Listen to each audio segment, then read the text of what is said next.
आजच्या कृषी क्षेत्रातील मोठ्या बातम्या, शासनाच्या घोषणा, अनुदानातील बदल, खरेदी धोरणे आणि बाजारभावांमधील हालचाल सर्व काही तुम्ही पाहणार आहात या व्हिडिओच्या माध्यमातून। आता जे रामजे देशभरामध्ये 1 जुलै 2026 पासून लागू होणार। जे रामजे कायद्याच्या अंमलबजावणीची अधिसूचना आज केंद्र सरकारने जारी केली। हा कायदा 1 जुलै 2026 पासून देशभरातील ग्रामीण भागांमध्ये लागू होणार आहे। जे रामजे कायदा लागू होत असल्यामुळे महात्मा गांधी ग्रामीण रोजगार हमी कायदा त्या दिवसापासून रद्द होणार।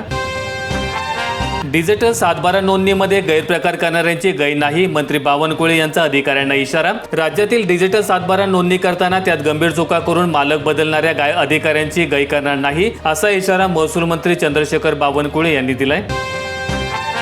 लाईट गेले की नेटवर्क देखील गायब, ग्रामीण भागातील नागरिक हैराण। विविध मोबाईल कंपन्यांच्या टॉवरवर बसवलेल्या बॅकअप यंत्रणा, जनरेटर आणि बॅटरी व्यवस्था अनेक ठिकाणी बंद अवस्थेमध्ये, दैनंदिन व्यवहारावर परिणाम।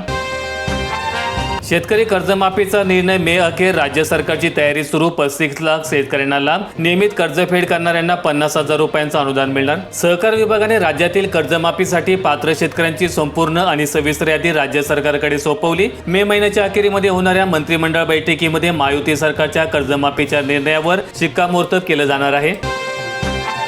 पंढरपूरच्या विठ्ठल रुक्मिणी मंदिरामध्ये दर्शन मंडपामध्ये भाविकांना मिळणार पंचतारांकित सुविधा, लिफ्ट, संकटकालीन मार्ग, हिरकणी कक्ष असणार। 129 कोटींच्या कामाला सुरुवात, 12,000 भाविक बसतील असा दर्शन मंडपाचे काम होणार आहे। हे काम वेगाने सुरू करण्याच्या हालचाली सुरू झाल्यात। सोमवारपासून जमीन एकसमान करण्याचं काम सुरू झालं। गावोगावच्या रेल्वे जमिनींची आता 7/12 वर होणार रेल्वे हक्क म्हणून नोंदणी, रेल्वे जमिनींवरील अतिक्रमणांना आळा बसणार। रेल्वेच्या जमिनींना आता स्वतंत्र सर्वे किंवा गट क्रमांक देऊन त्यावर केंद्राच्या रेल्वे विभागाचे नाव चढवण्याचे आदेश राज्य सरकारने दिलेत। महाराष्ट्र राज्यात अनेक रेल्वे मार्ग स्वतंत्र काळापूर्वी अस्तित्वात आहेत। 1890 ते 1930 या काळामध्ये जमिनींचे पहिले सर्वेक्षण झाले, तेव्हा रेल्वेचे क्षेत्र नकाशामध्ये दाखवले गेले, परंतु अनेक ठिकाणी 7/12 उतार्यावर रेल्वेच्या मालकी हक्काची नोंद झाली नाही। काही ठिकाणी रेल्वेच्या जागेचा उल्लेख रस्ता किंवा सडक असा करण्यात आला होता आणि या त्रुटींमुळे रेल्वेच्या जमिनींवर अतिक्रमणे होत होती आणि अनेक न्यायालयीन दावे निर्माण झाले होते। कांदा काढणीला मजुरांची वादवाद, शेतकरी हवाल देईल, मजुरी 700 ते 800 रुपयांवर। आसमानी संकटानंतर सुलतानी संकटाचा सामना, शेतकऱ्यांसमोर आता कांदा शेतातून बाहेर काढण्याचं मोठं आव्हान उभं राखलंय। मजूर मिळत नसल्यामुळे अनेक ठिकाणी कांदा शेतातच पडून असून उन्हाच्या तीव्रतेमुळे तो खराब होण्याचा धोका निर्माण झालाय। ई-पॉस नसताना खते विकल्यास फौजदारी, थेट संबंधित कंपनीवर गुन्हा दाखल करण्याचे कृषी विभागाचे आदेश। 5 वर्षात घरगुती वीज 26% स्वस्त होणार, मुख्यमंत्री देवेंद्र फडणवीस यांची माहिती। वार्षिक परिषदेत मांडलाय महाराष्ट्राचा रोडमॅप। सार्वजनिक वितरण प्रणाली अंतर्गत मक्याची एंट्री, गहू कमी, मोठ्या धान्यांना प्रोत्साहन, नागरिकांमधून व्यक्त होत आहे संमिश्र प्रतिक्रिया। वैजापूर तालुक्यातील अंत्योदय आणि प्राधान्य कुटुंब शिधापत्रिकाधारकांना एप्रिल महिन्यापासून गहू तांदळासोबतच मका देखील वितरित केला जाणार आहे। शासनाच्या पणन महामंडळाने मोठ्या प्रमाणावर मका खरेदी केला असून तो आता रेशन दुकानांमार्फत शिधापत्रिकाधारकांपर्यंत पोहोचवला जात आहे। राज्यामध्ये एसटीच्या प्रवासी सवलत कार्डसाठी 30 लाख अर्ज, अद्याप मोबिलिटी कार्डची सक्ती नाही। एसटी मधून प्रवास करणाऱ्या सवलतधारक प्रवाशांना मोबिलिटी कार्डची सक्ती अजून करण्यात आलेली नाही। आधार कार्ड किंवा मतदार कार्ड ग्राह्य धरलं जात आहे। बेडमधील प्रकल्पांमध्ये केवळ 30% उपयुक्त पाणीसाठा, टंचाईचे सावट। 143 प्रकल्पांमध्ये फक्त 30.49% साठा शिल्लक। यंदा पावसाने समाधानकारक हजेरी लावली असली तरी धरणांमधील उपयुक्त पाणीसाठ्याची स्थिती अद्याप देखील चिंताजनक आहे। नाशिक जिल्ह्यात 2 वर्षांनंतर पारा 42 अंशावर, शहरातील रस्त्यांवर शुकशुकाट, उन्हाच्या तीव्र झळांनी नागरिक त्रस्त। हवामान विभागाने पुढील 48 तास उष्णतेची तीव्र लाट येण्याचा अंदाज दिलाय। नागरिकांनी दुपारी 12 ते 4 वाजता घराबाहेर पडू नये, भरपूर पाणी प्यावं, डोक्यावर टोपी किंवा रुमाल बांधावा। वणी तालुक्यात नुकसान भरपाईवरून शेतकऱ्यांचा संताप, पीक विम्यामध्ये तफावत, अहवालावर प्रश्नचिन्ह, जिल्हास्तरीय बैठकीची मोठ्या प्रमाणात मागणी। वणी तालुक्यातील 13,132 शेतकऱ्यांनी ॲग्रिकल्चर इन्शुरन्स ऑफ इंडिया या कंपनीकडे सोयीचा म्हणून 1,12,15,071 रुपये जमा केलेत। मात्र तांत्रिक निकषानुसार उंबरठा उत्पन्न आणि सॅटेलाइट निरीक्षणानुसार नुकसान ग्राह्य धरलं जात नसल्याचे कंपनीच्या प्रतिनिधींनी स्पष्ट केल्यामुळे वाद निर्माण झालाय।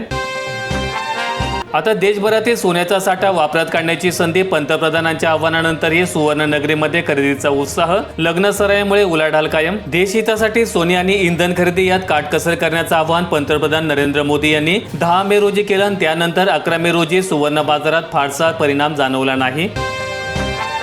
सरकारी तेल कंपन्या इंधन दरवाढ करण्याच्या तयारीमध्ये. पेट्रोल डिझेल प्रति लिटर 5 रुपयांनी मागण्याची शक्यता. देशात इंधनाचा पुरेसा साठा घाबरून न जाण्याचं सरकारचं आवाहन. पश्चिम आशियातील संघर्षामुळे कच्च्या तेलाचे भाव प्रति बॅरल $105 गेल्यामुळे सरकारी तेल कंपन्या पेट्रोल डिझेल दरामध्ये वाढ करण्याच्या तयारीत असल्याचं वृत्त आहे आणि त्यामुळे पेट्रोल आणि डिझेलच्या दरामध्ये प्रति लिटर 5 रुपयांची वाढ होण्याची शक्यता वर्तवली जाते. सिल्लोड तालुक्यात हमी भावाने मका दिलाय पण चुकारे मिळेना. शेतकऱ्यांचे 24 कोटी रुपये थकलेत. प्रशासकीय दिरंगाईचा फटका. सिल्लोड तालुक्यामध्ये खते बियाणे खरेदीसाठी पैशांची चणचण. एकीकडे जुने पैसे मिळालेले नसताना 1 मे पासून रब्बी हंगामासाठी मका, हरभरा आणि ज्वारीच्या खरेदीसाठी ऑनलाईन नोंदणी प्रक्रिया सुरू झाली. अखेर टेंबू उपसा सिंचन प्रकल्पातून 400 क्युसेक विसर्गाने पाणी सोडले. 15 मे रोजी पाणी मान नदीत पोहोचणार. 750 दलगमी फूट उन्हाळी आवर्तन मिळणार. पंतप्रधानांचे पुन्हा काटकसरीचे आवाहन. शाळांना ऑनलाईन वर्ग घेण्याचा सल्ला. खाद्यतेल कमी खाणे हे देशभक्तीच. फुलांचे दर वधारले. मोगरा 800 रुपये किलो. लग्नसराईमुळे दरामध्ये तिपटीने वाढ. लग्नसराई आणि उन्हाळा लागण्यापूर्वी 200 ते 300 रुपये किलो दर असलेला मोगरा 800 रुपये तर 150 ते 200 रुपये किलो असलेला गुलाबांच्या फुलांचा दर 600 रुपये किलोपर्यंत वाढलाय. मागणी मोठ्या प्रमाणात वाढल्यामुळे फुलांचे दर सुमारे 25% वधारलेले दिसत आहेत.